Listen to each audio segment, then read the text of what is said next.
Et bonjour à tous. J'espère que vous Bonjour. avez pu dormir, profiter, vous reposer un petit peu avant ce dimanche. Là, on va continuer avec Titan Soul. Cube, comment ça va? Bah, ça va bien, j'ai bien dormi, je suis reposé, un peu stressé, mais ça va le faire. Et bah, on va commencer tout de suite, vu qu'on est un petit peu en retard là sur le planning, donc on va pas traîner. Le timer, il commence quand on voit le timer en bas de l'écran dans Ouais, le jeu. Donc, c'est parti. et c'est bon. Ouais, c'est bon. On est parti. De toute façon, il y a un timer, comme vous pouvez voir en bas de l'écran, qui est un timer in-game time qui est très précis et qui est utilisé pas mal pour les runs, donc qui va permettre d'avoir un bon repère. Et puis, on n'est pas à la seconde. Alors, Titan Soul, c'est un petit jeu avec cette petite vibe indé là, qu'on a un petit personnage qui peut faire des roulades et courir, même si on va préférer les roulades qui globalement c'est ce qui permet d'aller le plus vite. Et puis on a une flèche qu'on peut tirer devant nous pour ouvrir des passages et puis surtout tuer des boss. Et on peut ensuite la rattirer à nous et essayer de tuer les boss en même temps. Et on arrive sur le premier des titans à affronter, cette grosse boule de mort un petit peu là avec un cœur au centre. En fait on va devoir la tirer dessus. Alors c'est pas évident, attention Kyuk. C'est le pire boss du jeu à peu près. Très bon, il a réussi à l'avoir 2 fois. Donc à chaque fois qu'on le touche, ça le sépare en deux. Le but c'est de réussir à séparer la partie dans laquelle se retrouve le cœur. Ah, c'est dommage, c'est pas passé. C'est passé sur le retour et réussir à tuer le cœur. Alors on peut le toucher que quand il est au sol. Les petites boules là, qui laissent de la mort un petit peu derrière elle et qui du coup nous ralentit. Décidément. Et c'est le pire boss parce qu'il est complètement random en fait. Enfin, la manière dont il se déplace. Pour l'instant, ça se passe pas super bien, mais faut pas mourir, faut pas mourir. Ça va le faire, ça va le faire. C'est le petit stress du début de run. Et Voilà. c'est bon. Donc c'est très visuel, hein. Il y a ce grand flash blanc quand on a réussi à toucher le cœur. Ça doit être le boss qui a le plus de coups nécessaires pour le tuer. Parce qu'il faut le toucher au moins 4 fois, le temps de le séparer suffisamment.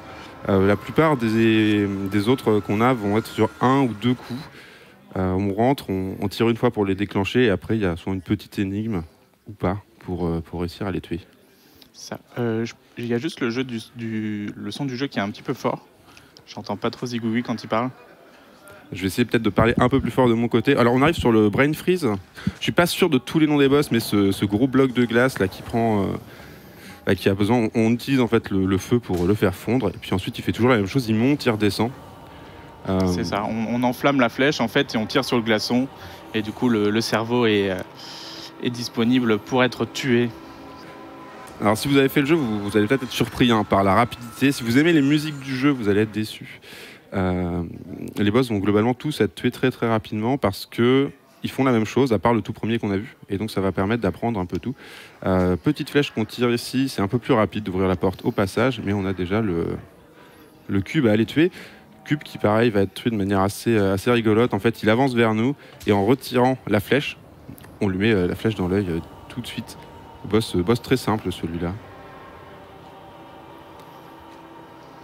Et petite chose, quand on attire la flèche vers nous, attention, il faut quand même qu'il y ait une certaine vitesse avec la flèche pour qu'elle fasse des dégâts. Donc que ce soit quand on la tire ou quand on la rattire vers nous. Et donc il faut timer quand même un petit peu ces différentes actions. Et on va arriver sur première petite arnaque un peu du jeu. On a un boss là, qui est dans le hub central. On tire sur lui et on a le temps de sortir de la pièce, en fait, de l'arène avant que la porte ne se ferme. Ce qui nous permet de faire le tour. Et en plaçant bien la flèche au début du combat, le boss va pouvoir comme ça être tué de l'extérieur. Et ça gagne énormément de temps. On a déjà tout le temps du tour qui a été fait pendant le combat. Et surtout, on a cette cinématique d'ouverture de porte qui est cumulée à la cinématique de récupération d'âme. Donc ça permet d'avoir les deux cinématiques en une seule. Et c'est... Alors je sais pas combien de temps ça gagne, mais... Ouais, ça gagne vraiment pas mal de temps parce qu'on est juste à côté de la sortie.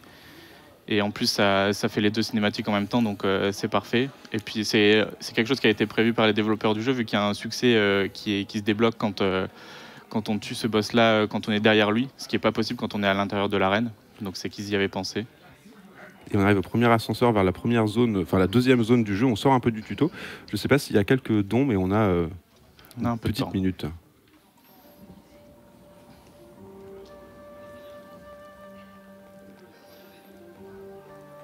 Ah, allô, allô, allô. Ah, c'est bon, on t'entend. C'est bon, voilà, c'est revenu. Eh bien, on a 25 € de Je préfère rester anonyme qui dit je profite de ce commentaire pour m'excuser auprès du propriétaire de la Tesla immatriculée et dépassant légèrement de sa place, un peu de scotch, ça devrait tenir, je pense. PS, merci AMV et tous les participants de cet event. FF6 est supérieur à tout. Fin du débat, on n'en parle plus.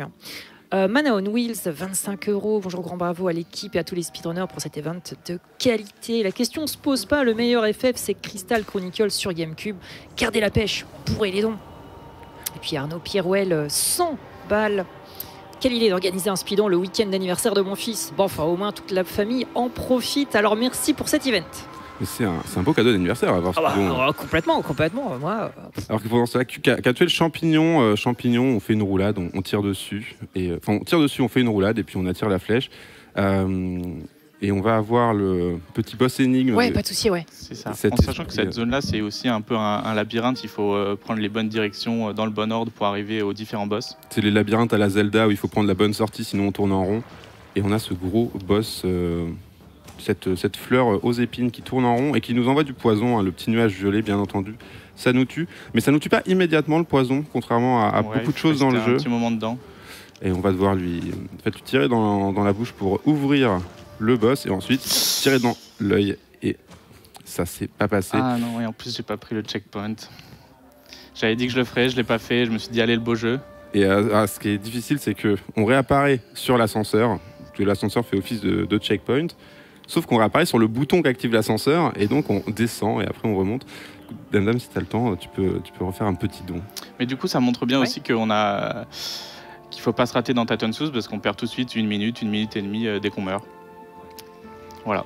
Allez, du coup, Failwen pour les 10 €. C'est toujours impressionnant de voir des speedrunners à l'œuvre. Bravo à tous pour cet event. Bon courage pour réussir à survivre jusqu'à la fin du week-end. Mais oui, mais ça va le faire. Il y a une rotation, donc ça va.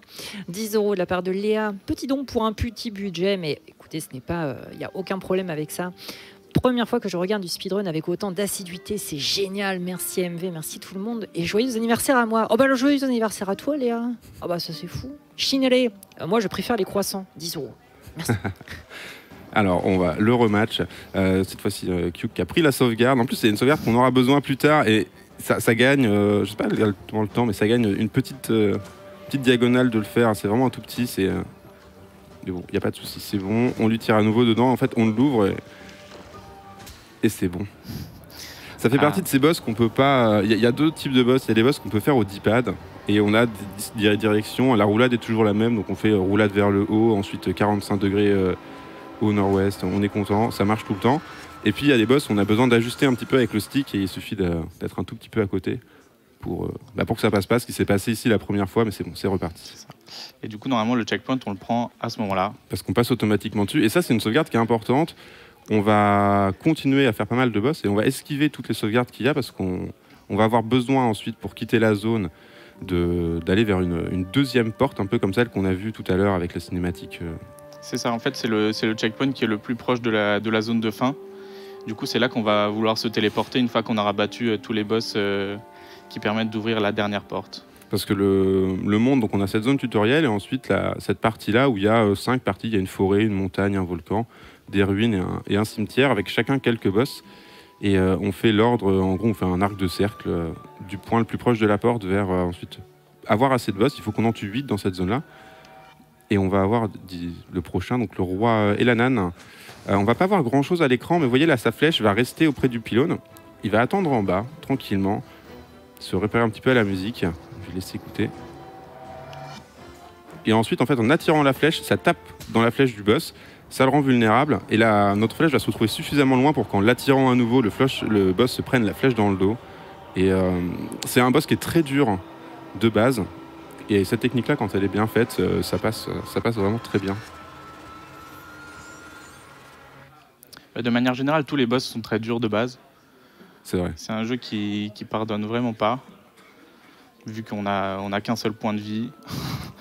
Il suffit d'une erreur et c'est fini. Mais les boss aussi. Pas un ou deux, suivant comment on voit les choses, mais c'est faire en fait.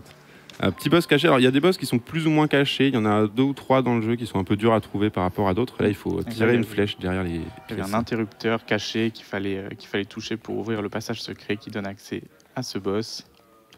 Des boss qui a jamais été particulièrement dur en speedrun, mais alors maintenant il y a une technique qui consiste à se mettre dans le coin et à attendre. Et voilà, on lui tire dessus quand il s'ouvre, qu'il se met devant nous.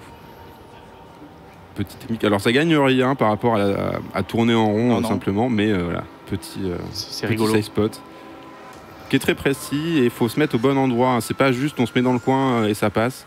Il faut être au bon endroit contre le mur et au bon moment pour. C'est ça. Pour que ça marche. Si on met un peu trop de temps à y aller, il va nous attaquer en diagonale et là par contre, il nous touche. Et on a fini cette petite ruine. Là, il y a que 2 boss ici. Et on va pouvoir continuer vers le volcan qui va potentiellement être un peu difficile. C'est peut-être le pire boss encore de la run.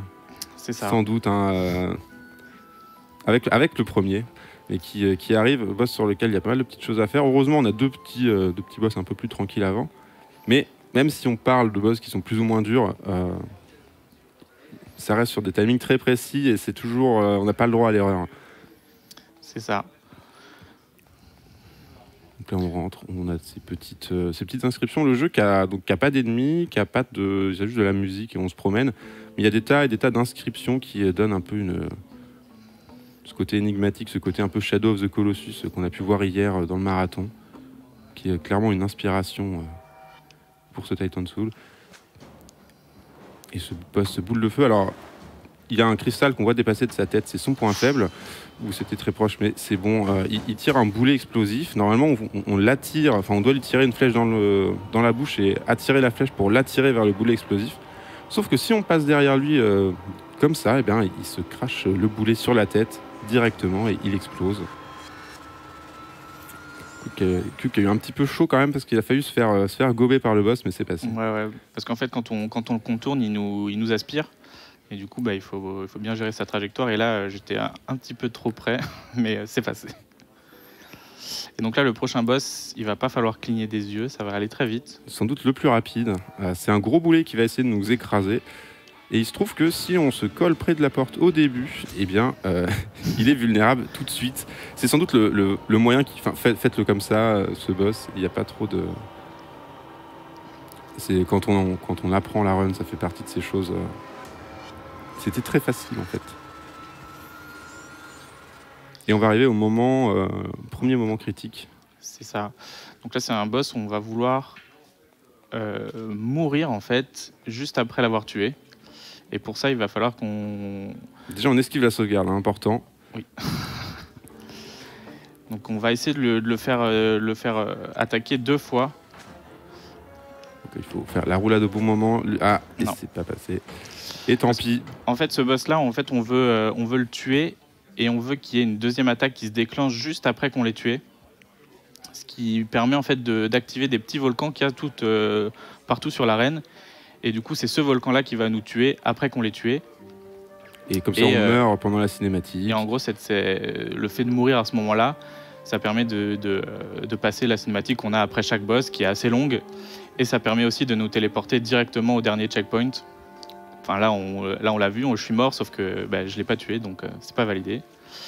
Mais du coup, on va pas le retenter, on va faire un autre boss de backup. On va pouvoir aller voir le masque. Donc on va voir un petit boss en plus qui est dans le cimetière de Titan Soul, à côté d'un boss caché assez même pas vraiment un boss, un espèce d'énorme montagne. Un masque qui va être assez, pour le coup, lui qui est plus tranquille. Alors là aussi, on prend pas la sauvegarde, c'est important. Et donc masque qui est vulnérable dans son dos. Donc le but c'est d'attirer une flèche. Donc là on attire la flèche pour l'activer et ensuite il se prend la flèche dans le dos. Ouais, il y a beaucoup de boss en fait qui sont sur ce principe-là où leur point faible il est derrière. Et du coup souvent le moyen le plus facile de les tuer c'est de laisser la flèche derrière eux et de la tirer au bon moment. Mécanique qui n'est pas spécialement expliquée dans le jeu et sur laquelle on peut ne passer à côté complètement et pas s'en rendre compte et avoir un moment beaucoup plus dur. Alors petit save and quit pour réapparaître sur la sauvegarde, ça permet, c'est pas aussi rapide que de faire le boss en mourant dessus, mais là on n'a pas le choix. Et c'est toujours mieux que de faire le chemin à l'envers. C'est ça. Et du coup là on a tué assez de boss pour que ça ouvre la porte qui donne accès à la zone finale. Et on va voir. S'il y a quelques dons, en vrai on a un peu de temps, il y a juste un peu de chemin là. Ouais, d'un ou deux dons je pense. Mais je sais pas si Dame Dame nous écoute. Excusez-nous, nous sommes en train de régler des câblings compliqués. Alors, du coup, bisous à Jean Massier, 50 €, bravo pour ce bel event, bravo au tout particulier, à quelqu'un au cast qu'on ne citera pas. Merci à Anno The Room, 50 €. Avec 2 enfants en bas âge, j'ai peu de temps pour suivre l'event, mais je profite d'un petit temps de calme pour faire un don et commander les t-shirts, oui, qui sont encore disponibles, hein, n'hésitez pas, sur speedon.fr. Merci les runners, les commentateurs, bien sûr MV, Rode pour les 200K. D'ailleurs, on est à 193 000. N'hésitez pas à continuer. On a Shinodia, 400 €. Merci au vieux monsieur pour cet événement, ainsi que les runners, commentateurs et les Michel de l'ombre, hein, les gens de chez Gozulting notamment. Et on va arriver sur le prochain moment un petit peu... Il y a un boss très difficile ici. On n'est pas content la première fois qu'on le découvre. Alors on prend la sauvegarde parce que on va pas avoir envie de le tuer, hein. On n'est quand même pas non plus un monstre. S'il y a moyen de pas tuer un boss, on va le faire. Et ça ne passe pas. Ouais, il y a possibilité en fait de passer derrière ce boss sans le tuer. Mais c'est assez... je sais pas si c'est random ou si c'est juste très précis, mais en tout cas c'est très difficile. Et en gros, on va se coller dans le coin derrière lui et on va un petit peu gigoter le stick, faire des gauche-droite. C'est passé, mais... Un peu trop tard, parce qu'en fait il y a des escaliers juste derrière lui et quand on est sur des escaliers, on est plus lent. On peut pas courir, on peut surtout pas faire de roulade, sinon ça fait un bonk. On en a pas vu, je crois, là depuis le début, mais bonk classique, hein, on se cogne la tête. Ah, ça passera pas. Bon, on va essayer de le faire de manière legit. C'est pas forcément beaucoup plus simple, mais... Parce que donc il essaie de nous écraser avec les points, un peu comme le premier boss qu'on n'a pas vu au début du jeu. La différence, c'est que là, au niveau de son point faible, il y a un énorme laser et puis qu'il faut activer des boutons. Et c'est passé.